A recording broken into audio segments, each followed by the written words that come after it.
The concept of storing information is something all of us have grown up with and just see as a given. I mean, you can literally take a picture or a video of a moment and look back on it whenever you want, or work on some big project without having to do all of it in one go.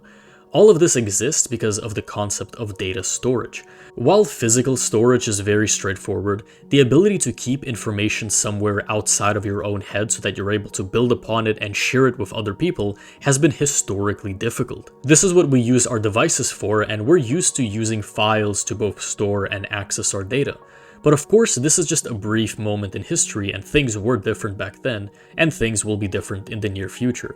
Because inevitably, when we need to store more, store it longer, move it faster, and trust it won't disappear, we come up with a new milestone for storing data. So let's follow the milestones one by one to see how each step solved a specific problem from the step before it. The first milestone is to physically encode information, of course. Humans were storing data in clay tablets, carved stone, papyrus scrolls, parchment, and eventually books. It's easy to underestimate how revolutionary this was, but a lot of ancient people did not bother saving information or sharing knowledge. The moment humans got the idea to show their ideas for others to see, it effectively created the concept of a society. Now there's a point to discovering things. Now you can have laws. Now the people can have track records. I'm not going to yap about how impactful this milestone was because it's such a basic concept now, but it is responsible for all modern stories, science, and culture, and this is what humans used for the longest time. There were improvements like going from clay tablets to books, but the idea of storing data on something physical remained the same. And this had big limitations. It was bulky, difficult to copy, slow to distribute, and after a couple burned libraries, society started to realize that storing information this way became more and more of a bottleneck. Their core desire was to have more information in less space and make it easier to reproduce. That desire leads us to the next milestone: mechanical storage in the 19th and early 20th century. The key invention here was the punch card and the punch tape. You might have seen something similar in school, which is just a stiff card with holes in it, where the presence or absence of a hole represents a piece of binary data. This changed everything because it meant information could be read by machines via that binary. So one punch card would be inserted into a machine and act as an installer of sorts, after which you could remove the punch card and use it on another machine. This heavily sped up the automation of industrial systems and famously helped process the 1890 US Census much faster than any previous census. This mattered so much because this was the first real case of encoding information, where the machine itself does all the math and heavy lifting, and the file, or in this case the punch card, is able to be tiny while containing about 80 bytes of data, a very big feat at the time. But as time went on and more people and companies began relying on mechanical storage, this size limit became more noticeable. People wanted bigger programs to work with, but any meaningful dataset meant using thousands or millions of punch cards. And while heavily improved, data storage was still physical. As machines became faster and more complex, punch cards just couldn't keep up, and we needed a storage method that was denser, lighter, and easier to rewrite. That brings us to magnetic storage, beginning in the mid-20th century. Early systems like magnetic drum memory and magnetic tape were a massive leap forward because they stored data as magnetic patterns rather than holes in paper, which meant that you use these little magnetic ions or whatever as binary, which was 12.5 thousand times more efficient than a punch card, or in other words, could store as much data as 12.5 thousand punch cards. And for the first time, data could be written, erased, and rewritten quickly. This magnetic tape can be imagined as data wrapped around a reel that can hold an enormous amount of encoded data which computers were able to decode. This made it very practical for large programs and huge datasets. The downside was, of course, how you accessed that data. Tape is sequential, meaning that to get to a file in the middle, you'd have to wind through everything before it, and would be unable to select specific files. Most people didn't care since their expectations were still on a punch card level, but as more people began using computers and machines, people wanted to jump directly into any piece of data without waiting, because imagine having to go through all of your files to open some image. So the next milestone is one of the biggest, the hard drive disk, first demonstrated by the IBM in 1956.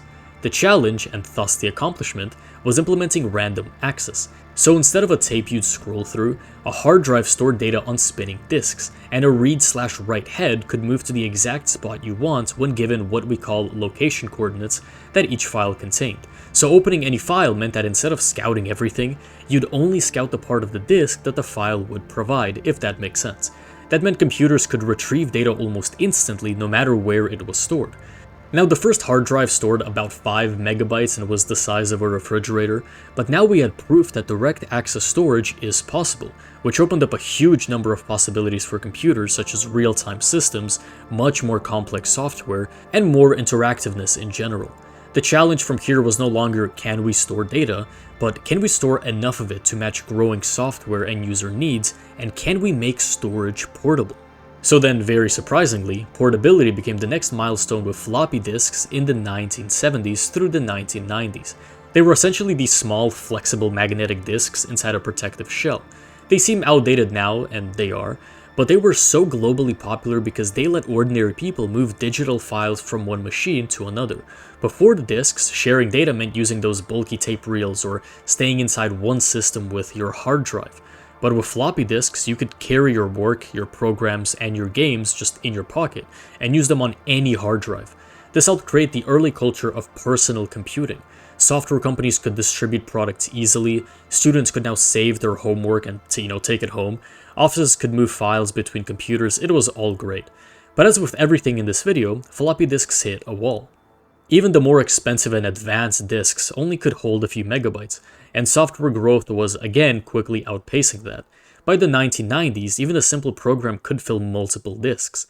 The world needed portable storage that could hold far more data without becoming fragile or expensive.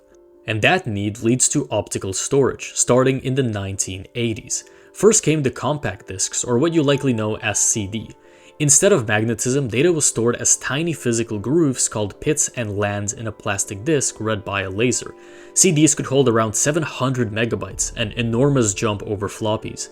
And their big impact was distribution. Music now could become digital. Software and games could ship on a single disc. CDs were cheap to mass produce and fairly durable, so they spread everywhere. Then DVDs arrived in the late 1990s, holding several gigabytes, which made full-length movies practical in digital form.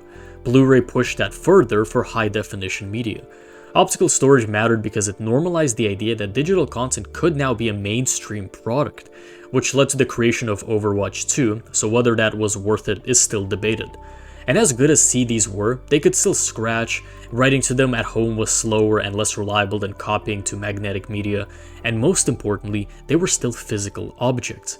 As internet speeds rose higher and higher and digital content was moving towards downloads and streaming, the need for discs began to fade. But this time, people were prepared. While optical storage was peaking, another milestone was being worked alongside it, which would be flash memory. Flash storage appeared also in the late 1980s and grew rapidly throughout the 1990s and the 2000s, eventually replacing CDs completely. The core difference is that flash stores data in solid-state chips with no moving parts. This makes it small, power-efficient, shock-resistant, and fast to access. Initially, flash showed up in places where size and durability mattered most, which would be early cameras, phones, and memory cards.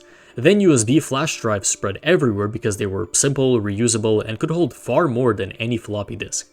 This enabled entirely new categories of devices, and we wouldn't have modern smartphones, compact music players, or lightweight laptops without it. Early flash wasn't cheap, and it had limitations on how many times it could be rewritten, but this was seen as a very fair trade-off to get portability, since for big storage needs, hard drives were still great options, and people were happy. And yet, the next milestone was when flash became good enough to challenge hard drives head-on. That milestone is solid-state drives, or SSDs, becoming mainstream in the 2000s and exploding in the 2010s. An SSD is essentially flash memory packaged and engineered to replace a hard drive, a 2-in-1. Hard drives rely on spinning platters and moving heads, which means they're limited by mechanical speed. SSDs, however, removed that barrier. Boot times drop from minutes to seconds. Programs load almost instantly. Laptops become lighter, quieter, and far more reliable because there's no moving parts to break.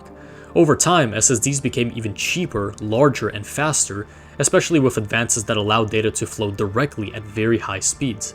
This milestone matters because it got rid of those slow, janky computers you may have used years ago. Because unlike what many think, the difference between a slow, old computer and a snappy, modern one is often storage speed and not just processor power. The world was now generating so much data that individual devices couldn't conveniently hold everything, and people wanted access to their files not just on one device, but everywhere.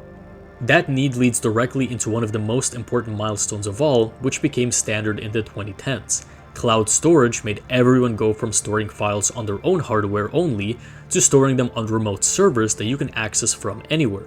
As you're already familiar, this means your photos and other documents sync across devices, and you're able to create and save entire projects on someone's website without needing to download anything. You may be wondering whether this is a milestone or just a business trend, and it is a mix of both.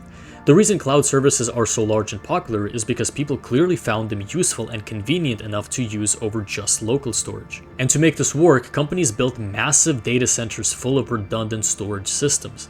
So your file isn't just kept in one place, but duplicated across multiple machines, often in multiple locations, so the system can survive hardware failures without losing your data.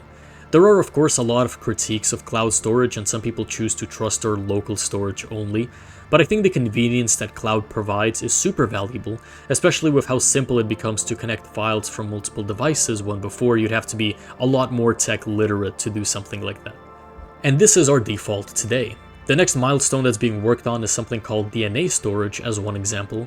DNA is incredibly dense, capable of holding enormous amounts of data in a tiny space.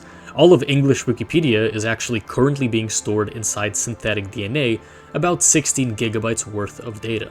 Another example which I find really interesting is 5D storage, called glass or quartz storage, where lasers encode up to 360 terabytes of data into very small but very durable glass discs designed to last for thousands of years. And from what I understand, this is possible by exploiting the way glass reflects light to use that as another source of data. And of course, cloud storage and SSDs are always being optimized and improved, so we likely haven't even finished that milestone just yet. But I'm curious to see what storage method becomes mainstream next, and how that'll affect the actual devices that use them. If you liked the video, let me know if there's any other interesting topic that you think would be interesting to cover, and thank you for watching.